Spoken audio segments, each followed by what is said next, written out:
स्वागत है आपका मेरी चैनल लोकेंद्र जी की रेमेडी में। दोस्तों, आशा करता हूँ आप सुखी संपन्न और समृद्ध होंगे। उसके साथ खुश रहना बहुत जरूरी है। दोस्तों, जो लोग खुश रहते हैं उनके पास मजबूत मनोबल होता है, और जिनके पास मजबूत मनोबल होता है उनके सामने कोई समस्या ज्यादा देर नहीं टिक पाती। तो चलिए दोस्तों, आज की वीडियो का विषय एक बहुत ही सुंदर विषय है। दोस्तों, ये मजबूत मनोबल आता कहां से है, इसकी थोड़ी चर्चा करूंगा मैं। जिन लोगों के पास या जिन लोगों की आस्था और विश्वास किसी भी देवी शक्ति में है, तो वो देवी शक्ति की कृपा उसके ऊपर 100% होती है दोस्तों।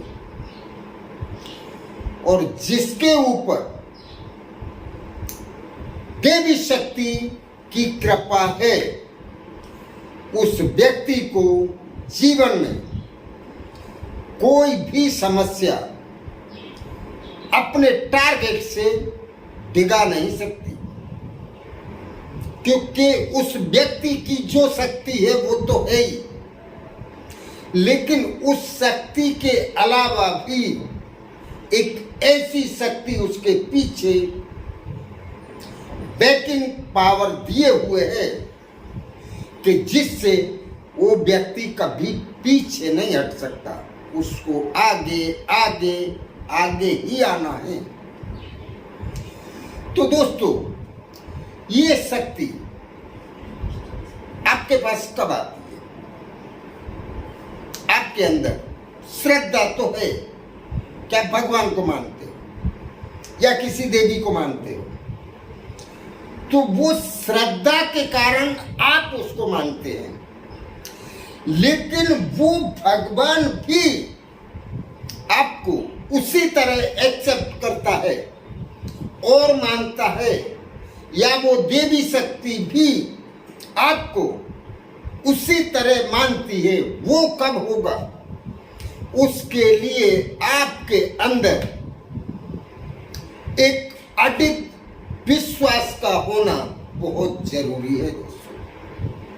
अगर आपके अंदर श्रद्धा के साथ साथ विश्वास भी है, तो आप जिस देवी देवता की पूजा करेंगे या जिस देवी देवता को आप याद करेंगे, उस देवी या देवता को आपके पास आने से कोई रोक नहीं सकता, या फिर वो देवी और देवता आपके पास आने के लिए मजबूर हो जाएंगे और उनको आना ही पड़ेगा। चलिए दोस्तों, ये क्रिया सिर्फ उन लोगों के लिए है जो लोग जीवन में कुछ करना चाहते हैं, जीवन में एक मुकाम हासिल करना चाहते हैं, वो अपने नाम को एक सार्थक नाम बनाना चाहते हैं,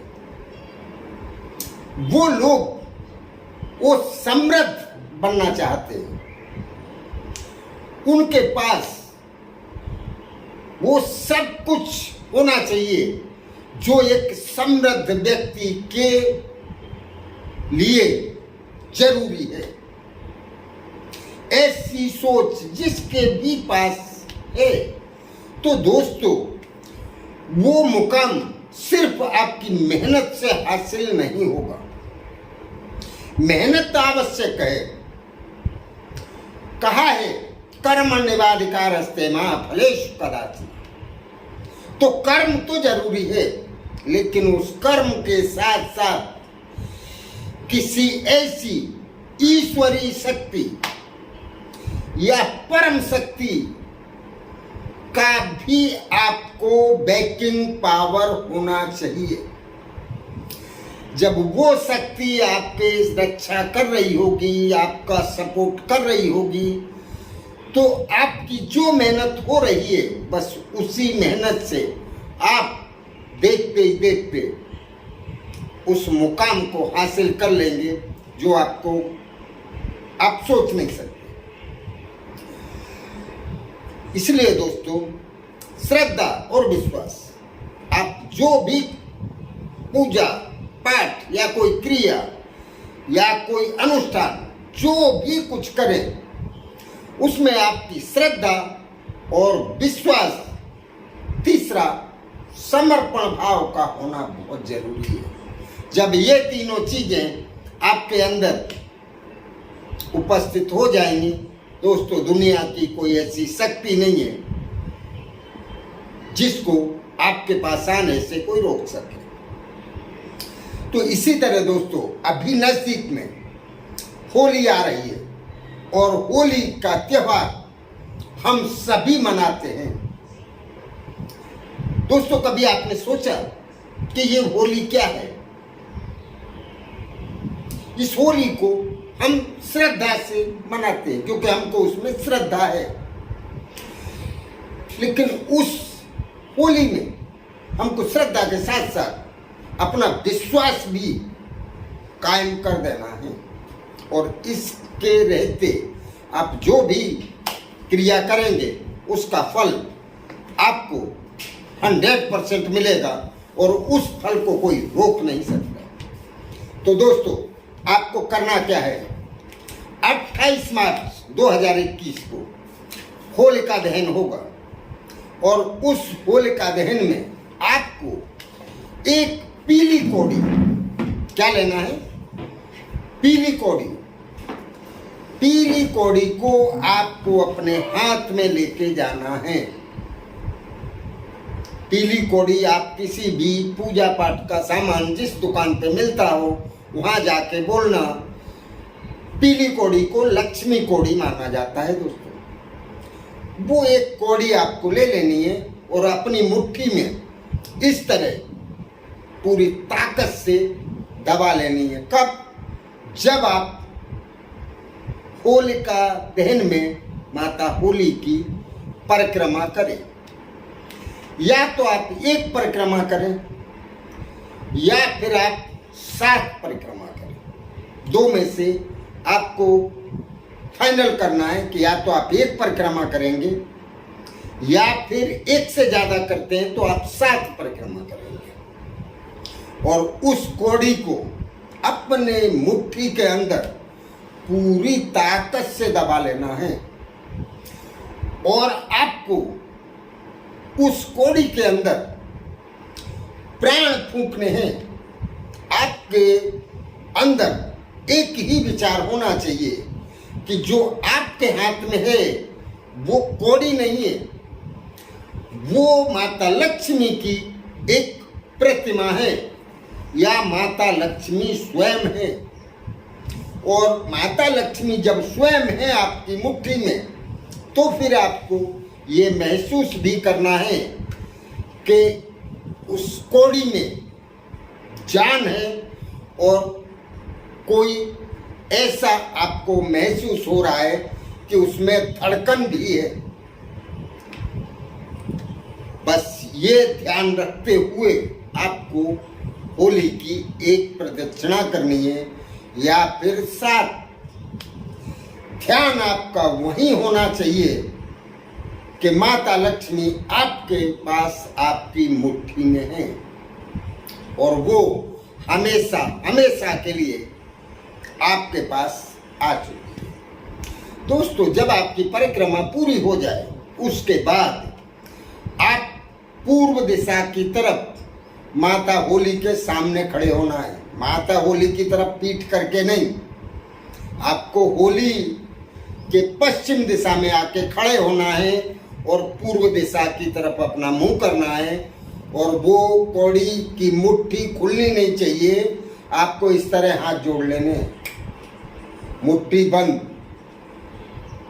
और आपको वो जलती हुई होली से प्रार्थना करनी है कि होलिका हमको वरदान दो कि माता लक्ष्मी मेरे घर में या मेरे पास हमेशा हमेशा के लिए वास करें। बस आपको वहां से चले आना है और उस कौड़ी को आप कहीं सुरक्षित जगह रख दें। दूसरे दिन आप नहा धो के स्वच्छ होके किसी देवी देवता को या मंदिर में कहीं अबीर गुलाल आप चढ़ाते होंगे, और अगर नहीं चढ़ाते हैं तो आपको चढ़ाना है। उस कौड़ी को किसी थाली में या किसी बर्तन में रख लेना है आपको, और उसके ऊपर अबीर गुलाल सब चढ़ा देना है। मतलब वो माता लक्ष्मी है, और माता लक्ष्मी के ऊपर आप अबीर और गुलाल की होली खेल रहे हैं। वो चढ़ाने के बाद उस कौड़ी को साफ नहीं करना है दोस्तों। उस कौड़ी को एक सफेद रूमाल की साइज के कपड़े में, कपड़ा नया होना चाहिए, कोरा होना चाहिए, उसमें लपेट के और आपको अपने धन स्थान में रख देना है, जहां आपका कीमती सामान, गहने, पैसे जो रहते हैं, वो तिजोरी नहीं दी है तो आप कहाँ अपने पैसे रखते हैं, उस जगह आपको उस कपड़े में लपेट के रख देना है। उसमें गांठ नहीं बांधनी है दोस्तों। बस समझ लीजिए माता लक्ष्मी की कृपा आपके ऊपर जब तक जिएंगे, जीवन भर आपको कभी पैसे की कमी नहीं होगी। जब आपको पैसे की आवश्यकता होगी, आपके पास पैसे कहीं ना कहीं से अपने आप आ जाएंगे। चलिए दोस्तों, ये क्रिया बहुत ही पावरफुल है, मैंने पहले भी बताया है। पूरी श्रद्धा, विश्वास और समर्पण भाव से करना है। और जिन लोगों को अंदर विश्वास नहीं है, उनको ये क्रिया बिल्कुल नहीं करनी।